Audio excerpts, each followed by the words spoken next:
নেত্রকোনার দুর্গাপুরে বিডিসিরি ক্ষুদ্র নৃগোষ্ঠীর কালচারাল একাডেমির আয়োজনে হাজং সম্প্রদায়ের আমন ধান ঘরে তোলার ঐতিহ্যবাহী দেউলি উৎসব অনুষ্ঠিত হয়েছে।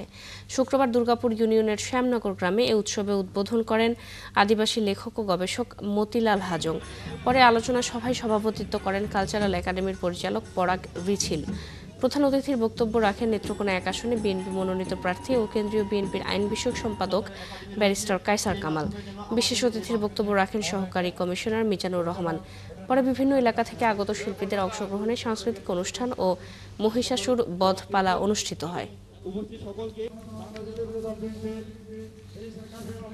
আমার যে প্রতীক ধানের শীষে ভোট দেওয়ার মাধ্যমে, আপনার ভোটাধিকারের মাধ্যমে আপনি আমাকে মালি হিসাবে নিয়োগ করতে পারেন। যে বাগানের ছোট্ট চারা থেকে ফুল গাছ প্রত্যেকটা মালির দায়িত্ব থাকে, ঠিক তেমনি ভাবে আমি চেষ্টা করব ছোট্ট শিশু থেকে সর্বোচ্চ বয়োবৃদ্ধ পর্যন্ত যার যার নির্সের আলোকে আমি প্রচেষ্টা করব।